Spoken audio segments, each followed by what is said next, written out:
Bismillahirrahmanirrahim. Assalamualaikum warahmatullahi wabarakatuh. Alhamdulillah alladzi allafa baina qulubil mu'minina fa asbahu bi ni'matihi ikhwana.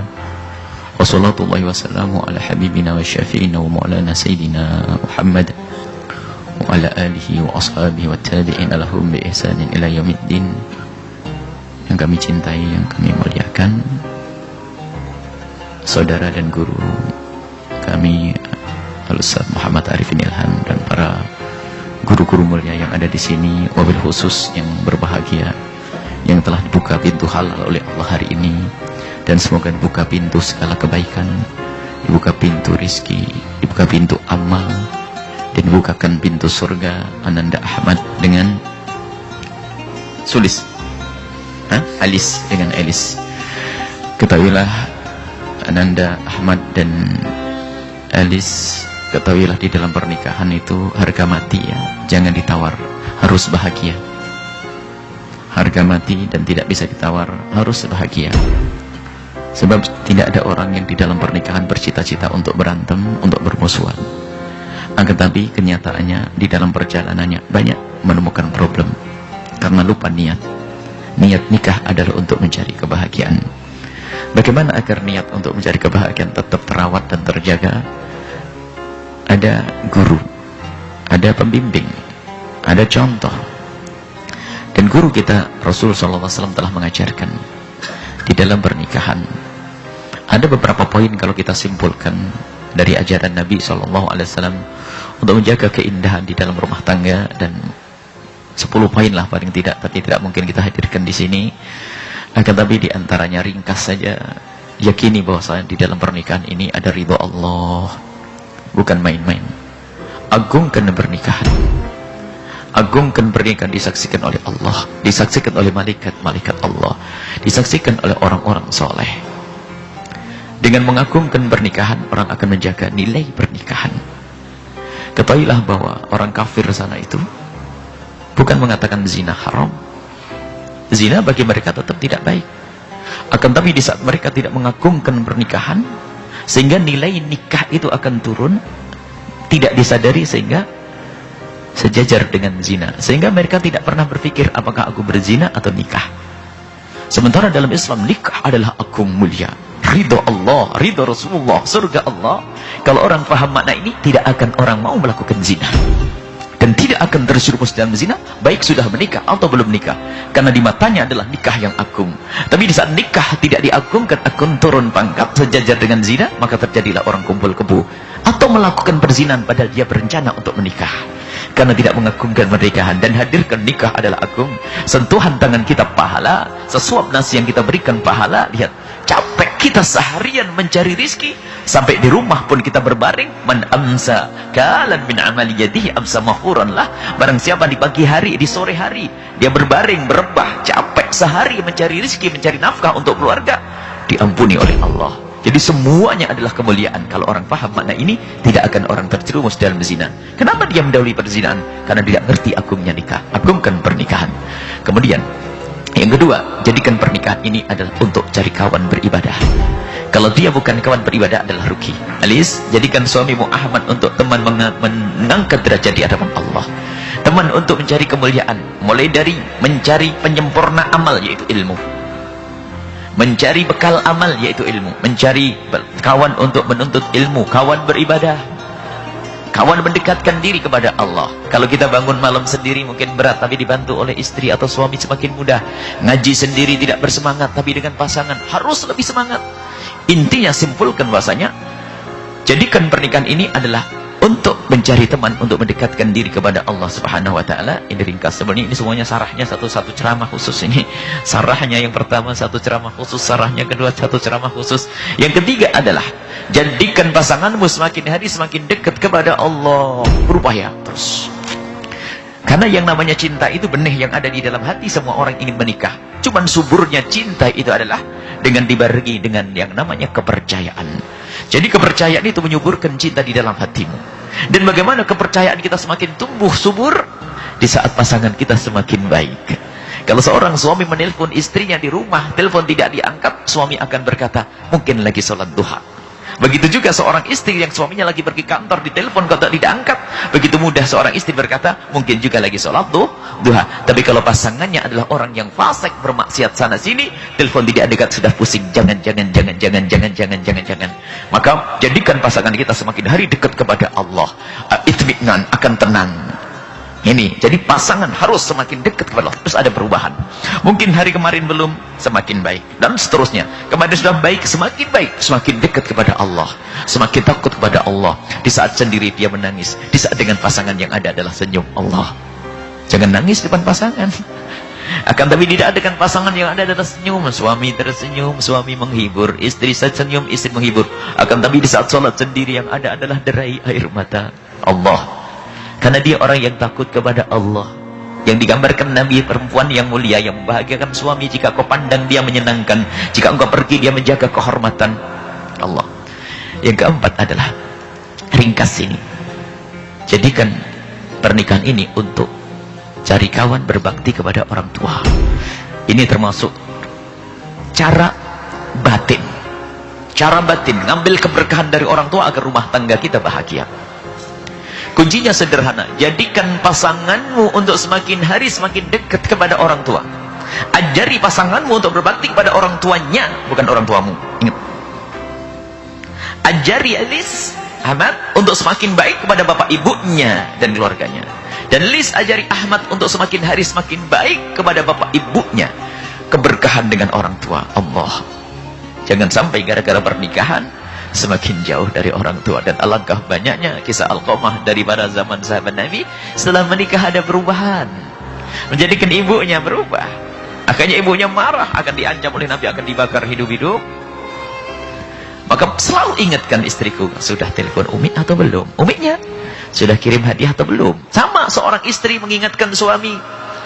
Sampai suatu ketika ini begitu rendahnya nilainya seorang wanita di rumah tangganya, tidak mendukung suaminya untuk berbuat baik kepada bapak ibunya. Suami memberikan bantuan kepada ibunya itu sudah marah-marah. Bahkan kalau perlu lebih banyak kepada ibunya, nggak ada masalah, yang penting di rumah cukup. Jadi jadikan pasanganmu semakin hari semakin dekat pada bapak ibunya. Sebab kadang dilarang. Ada suami mau berbuat baik pada ibunya dilarang. Istrinya cemberut sebulan. Ada seorang suami kalau melihat istrinya berbuat baik sama ibu bapaknya marah. Dengan bahasa fikih yang salah faham. Bahasa ukudulijen kebalik. Kamu sudah diserahkan oleh bapak ibumu kepadaku. Kamu kemanapun tidak boleh, termasuk bapak ibumu. Loh, salah faham itu. Mestinya kalimatnya dirubah, wahai istriku, kemanapun kau pergi kau harus izin. Kecuali kepada bapak ibumu aku bebaskan engkau sebebas-bebas. Allah. Agar dia semakin dekat kepada orang tuanya. Yang kelima, sisanya nanti. Yang kelima, lakukan kewajibanmu. Elis, lakukan kewajibanmu. Ahmad, lakukan kewajibanmu. Jangan banyak menuntut. Ini syarahnya paling panjang dalam hal ini. Termasuk urusan nafkah. Tugasmu wahai Ahmad sebagai seorang suami memberikan nafkah kepada istrimu, baik lahir dan batin. Wajib kau memberi nafkah dan wajib memberi nafkah. Elis, dengar. Akan tapi tidak, yang namanya hidup kadang. Semoga dimudahkan untuk Ahmad. Kadang suami tidak bisa beri nafkah, maka ketahuilah wahai istri, jangan banyak menuntut. Kadang seorang istri hanya bisa menuntut seorang suami itu di saat pulang ke rumah dan dia tidak bisa membawa rizki. Sebelum pulang sudah gemetaran, takut karena tidak bisa membawa uang. Jangan sampai di rumah ditambah dengan takut muka sang istri. Alangkah indahnya jika seorang istri berkata, abang ada duit atau tidak? Tidak sayangku. Subhanallah, abang tidak usah gentar, tidak usah. Aku insya Allah masih bisa bersabar.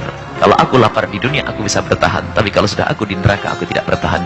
Jangan beri aku yang haram, Allah. Ini istri yang solehah. Begitu sebaliknya. Jangan banyak menuntut, wahai Ahmad. Istrimu manusia biasa. Kau nikah bukan dengan malaikat. Dia ada kekurangan. Ada saat-saat menjelang haid sudah berubah sifatnya kadang-kadang. Dan mungkin dia sakit dan seterusnya. Ada kekurangan, dia manusia. Maka lakukan kewajibanmu, jangan mikir apa yang akan mereka berikan kepadamu. Lakukan isi. Elis bukan begitu. Jadilah, ambillah kaidahnya Siti Khadijah Al-Kubra. Elis dengar ini. Ada Elis kan? Dengar kaidahnya Sayyidah Khadijah Al-Kubra. Waktu setelah menikah dengan Nabi Muhammad SAW, orang heboh wanita Mekah. Lalu mengucapkan selamat, alangkah senangnya wahai Khadijah engkau menikah dengan Nabi Muhammad. Alangkah senangnya, gambarannya itu, engkau menikah dengan orang seperti Rasulullah. Dijawab oleh Sayyidah Khadijah Kubra dengan kalimat sederhana, demi Allah, semenjak aku menikah dengan Nabi Muhammad, aku tidak pernah berpikir bagaimana aku bersenang-senang dengan Nabi Muhammad, tapi yang aku pikir adalah bagaimana Nabi Muhammad senang dengan aku. Sederhana kalimatnya. Mulai dari kalimat, jangan sampai kita mengucapkan kalimat dia yang sakit, akan tapi bagaimana kalimat kita indah. Berpikir badan kita menyenangkan pasangan, seorang istri pun berpikir demikian, akan indah. Dan urusan sampai macam-macam, termasuk di dalam urusan hal yang sangat pribadi. Jangan hanya, mohon maaf, urusan sangat pribadi ini majelis mulia, dan yang sangat pribadi ini kadang juga dilupakan untuk menjadi suami yang cerdas di dalam hubungan suami istri. Ketahuilah, seperti engkau ingin melihat istrimu cantik, suami pun, istrimu pun juga ingin melihat engkau ada sedikit dandan. Bagaimana Nabi kalau masuk kamar istri beliau, menggunakan siwak, meyakinkan kalau beliau sudah bersih diri, mencelupkan tangannya, diusap kepala beliau, yang ganteng beliau itu, agar tidak terlihat acak-acak rambut beliau, pada rambut beliau selalu rapi. Dandan, pakai minyak wangi deh, begitu. Begitu juga seorang istri. Ini yang dilakukan oleh Nabi SAW. Mikir bagaimana istrinya, istri beliau senang. Kita pun demikian. Dan jangan hanya seorang suami di saat mendatangi istrinya di saat ada syahwat, lalu mendatangi istrinya dan tidak pernah berpikir apakah istriku senang atau tidak senang. Nabi marah seperti seorang suami, seperti seekor binatang mendatangi betinanya. Tidak ada mukaddimah. Istrimu punya hidung yang dia ingin mencium bau harum, punya telinga yang ingin dengar kalimat indah, punya mata yang ingin memandangmu lebih pantaslah. Itu adalah istri, dan juga engkau. Jadi suami istri hendaknya di dalam melakukan hubungan yang sangat pribadi harus ada persiapan. Makna persiapannya, makna adalah menyenangkan pasangan, bukan aku mau bersenang-senang. Menyenangkan pasangannya. Jadi kita harus mungkin sampai kesal yang gitu. Wahai para suami, kalau pulang tuh jangan langsung ke rumah, mampir pom bensin sana ada, usap muka. Jangan bau keringat dibawa pulang ke rumah. Mampir pom bensin dulu, ngapain mampir pom bensin? Jadi ini adalah satu kendaraan. Jadi lakukan sesuatu yang menyenangkan istrimu dalam hal yang sangat pribadi. Jangan hanya mencari kesenangan diri. Harus kita berpikir, apakah istriku puas atau tidak, senang atau tidak, sampai urusan semacam ini. Termasuk urusan makan. Sampai bagaimana Nabi SAW, ini ceritanya panjang, kita tutup. Nanti harus ada silsilah panjang yang menciptakan keindahan, dan akan tapi jangan keindahan dalam khayal, semuanya harus dimasukkan ke rumah kita. Nabi itu lihat, menghibur istri beliau. Suatu ketika Siti Aisyah itu minum air, lalu Nabi SAW meminta, wahai Aisyah, aku minta air minum yang kau minum itu. Nawilini, iya, berikan aku air minum yang kau minum Aisyah. Siti Aisyah memberikan segelas air minum yang sudah diminum separuhnya oleh Siti Aisyah, diberikan kepada Rasulullah SAW. Dan Rasulullah mengambil gelas tersebut, lalu didekatkan di bibir Nabi dan diputar gelas tersebut, dicari di mana bibir Siti Aisyah menempel di bibir gelas, disitulah ditempelkan bibir Rasul SAW qasdan minhu, dengan sengaja menunjukkan kalau tidak jijik dengan bekas Siti Aisyah. Termasuk urusan ibadah. Rasulullah datang ke Aisyah, malam ini adalah malammu, jika engkau izinkan aku akan ibadah, aku akan ke masjid i'tikaf. Karena Siti Aisyah tidak bisa ikut karena waktu itu dalam keadaan udzur. Ya Rasulullah, mungkinkah aku melarangmu? Silahkan ya Rasulullah. Tapi Rasulullah tahu ini jatahnya Siti Aisyah. Dalam riwayat lihat Nabi Muhammad SAW setelah itikaf ibadah di masjid, manggil Siti Aisyah. Siti Aisyah nggak bisa masuk, mengeluarkan kepalanya. Tolong sisirin aku Aisyah. Allah, kepalanya dikeluarkan. Lihat masalah. Dalilnya orang kan tidak masuk masjid, si Rasulullah mengeluarkan kepala, Siti Aisyah menyisiri dari luar. Menunjukkan kalau beliau perhatian, biarpun urusan ibadah harus ingat. Sampai bahasa sederhana, kalau sudah sama istri di rumah banyak bercumbu bermesraan, ibadah dikurangi sedikit. Kalau istri tidur, sholat yang banyak. Begitu sebaliknya. Untung-untung diajak ibadah bareng. Masya Allah, baca Al-Quran bareng, ini bareng. Ini diantaranya. Jangan mikir senangnya sendiri ya, tidak cukup ya, senang sendiri. Akan tapi kalau kita sudah bisa menyenangkan pasangan, maka itulah hakikat kebahagiaan, kita menyenangkan pasangan. Ini saja insya Allah ringkas, karena waktu isyraq sudah matahari terbit. Kita hendaknya melakukan salat isyraq, ditambung dengan salat duha. Masih ada 5 poin lagi, insya Allah ketemu nanti khususnya. Baik, ini saja, mohon maaf kepada para yang hadir semuanya, semoga hidup indah. Dan tadi diisyaratkan oleh guru kita Ustaz Muhammad Arifin, menyederhanakan pernikahan. Menyederhanakan pernikahan ini akan menjadi pernikahan yang akan mudah berkah. Aqalluhunna muhura. Wanita yang mempermudah pernikahan akan diberkahi oleh Allah. Allah mashkuk man syakka ala ummati, ya Allah persulitlah orang yang mempersulit pernikahan termasuk di dalamnya. Kalau karir dikejar nanti sambil berjalan, karena iyakunu fuqara yuhnimullah. Orang fakir niat karena Allah, bukan menikah karena ingin mengambil hartanya orang. Menikah karena Allah, dibuka pintu rezeki Allah. Iyakunu fuqara yuhnimullah, niat karena Allah. Amin ya Allah. Termasuk kaya ilmu, kaya harta, kaya semuanya, maka niatnya karena Allah, maka jangan sampai salah niat. Iyakunu karena Allah. Dan kemudian setelah itu ayo kita baik-baik. Dan jika ada sesuatu di rumah tangga, tentu ada, namanya istri kita bukan malaikat, suami bukan malaikat. Ingat, jangan banyak menuntut. Insya Allah sampai di sini saja. Semoga Allah berikan keindahan dalam rumah tangga kita, bahagia dunia akhirat. Yang ada adalah senyum, yang ada candaria, yang ada adalah kebahagiaan. Tidak ada susah, dan jangan bikin susah pasangan. Semoga ini adalah suami yang bakal membahagiakan istri, istri yang bakal ke suami istri di dunia dan di akhirat. Wallahu a'lam bishawab.